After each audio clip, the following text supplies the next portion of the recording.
আমাদের দেশের প্রধানমন্ত্রী ২০২২ সালের ২৪শে এপ্রিল একটি মন কি বাত অনুষ্ঠানে ঘোষণা করেছিলেন যে দেশের মানুষকে ক্যাশলেস পেমেন্টের উপরে নির্ভরশীল করে তুলতে হবে। অর্থাৎ নগদ লেনদেনকে যতটা পারা যায় কমিয়ে দিয়ে ডিজিটাল মাধ্যমে লেনদেন করাতে হবে।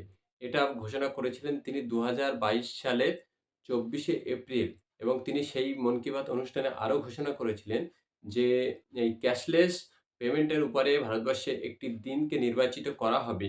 সেই দিনটিকে আমরা উদযাপন করব নগদ লেনদেনকে ছেড়ে দিয়ে বিভিন্ন অ্যাপসের মাধ্যমে ক্যাশলেস লেনদেন করতে হয়। অর্থাৎ ইউপিআই লেনদেন যেটাকে আমরা বলে থাকি বা বিভিন্ন অ্যাপসের মাধ্যমে করা হয়। এখন আ রিজার্ভ ব্যাংক অফ ইন্ডিয়া এবং একটি সার্ভে সংস্থা তারা যৌথভাবে একটি সার্ভে করে ঘোষণা করেছে যে দেশের সমস্ত ইউপিআই ট্রান্সেকশনের উপরে এবার থেকে চার্জ লাগু করা হবে। অর্থাৎ আপনি বিভিন্ন অ্যাপসের মাধ্যমে যদি লেনদেন করে থাকেন, তাহলে তার উপরে গভর্নমেন্টকে চার্জ দিতে হবে। অর্থাৎ যে দেশের প্রধানমন্ত্রী নিজে ঘোষণা করে যে নগদ লেনদেনকে কমিয়ে দিয়ে আ ডিজিটাল মাধ্যমে পেমেন্ট বা লেনদেন করতে হবে এবং সেটাকে সম্পূর্ণ ফ্রি রাখা হবে যাতে দেশের আর্থিক সমৃদ্ধি বেড়ে ওঠে। সেই দেশের প্রধানমন্ত্রী আবার কিছুদিন পরে অর্থাৎ আজকের দিনে এসে বলছে যে ইউপিআই লেনদেনের উপরে চার্জ বসানো হবে। অর্থাৎ এই দ্বিচারিত করা প্রধানমন্ত্রী, মিথ্যাবাদী প্রধানমন্ত্রী তিনি ২০২২ সালের ২৪শে এপ্রিল মন কি বাতের অনুষ্ঠানে কি বলেছিলেন? আর আজকে রিজার্ভ ব্যাংক এবং একটি তদন্ত বা একটি সার্ভে সংস্থা তারা যে সার্ভে করেছে সেখানে দেখা যাচ্ছে দেশের ৯৭% মানুষ দেশের ৯৭% মানুষ ইউপিআই লেনদেনের উপর নির্ভরশীল হতে আগ্রহী।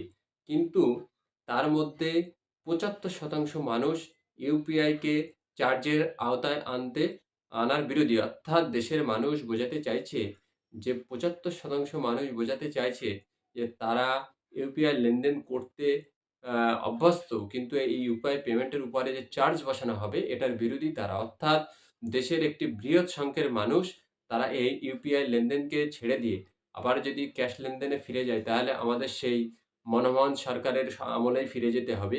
দেশের প্রধানমন্ত্রী ঘটা করে আদানি গ্রুপকে দিয়ে, বিভিন্ন কোম্পানিকে দিয়ে, অ্যাপসকে দিয়ে যে কোটি, কোটি টাকার প্রচার করেছিল সেই কোটি, কোটি টাকা প্রচারের কি ফয়দা হলো আমাদের দেশের জন্য?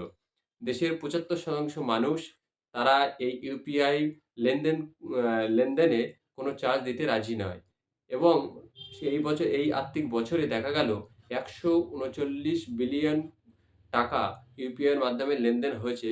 কিন্তু এই যদি চার্জ করা হয় সেই সার্ভে সংস্থা ৩০৮ টি জেলা ভারতবর্ষের ৩০৮ টি জেলা ঘুরে ৪২,০০০ মানুষের উপর সার্ভে করে তারা জানতে পেরেছে যদি এটার উপরে চার্জ বসানো হয়, ইউপিআই ট্রান্সফারের উপরে চার্জ বসানো হয়, তাহলে যদি ৭৫% মানুষ এই ইউপিআই ট্রান্সেকশন ব্যবহার করা বন্ধ করে দেয়, তাহলে আবার সেই নগদ লেনদেন হবে, ব্যাংকে গিয়ে ভিড় হবে, বিভিন্ন জায়গায় সেই ক্যাশ লেনদেন হবে, দুর্নীতি আবার বেড়ে যাবে।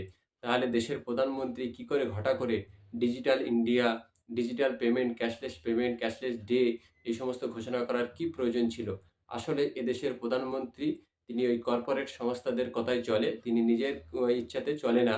যেটা আদানি গ্রুপ, আম্বানি গ্রুপ ঠিক করে দেবে, সেটাই দেশের প্রধানমন্ত্রী বলে দেবে আর্থিক বিষয়। অর্থাৎ দেশকে ব্রিটিশ শাসনের আমলে ফিরিয়ে নিতে যাচ্ছে এবং বিভিন্ন কোম্পানির হাতে তুলে দিতে গিয়ে মোদী সরকার আজকে আমজনতার উপরে বোঝা চাপিয়ে দিচ্ছে।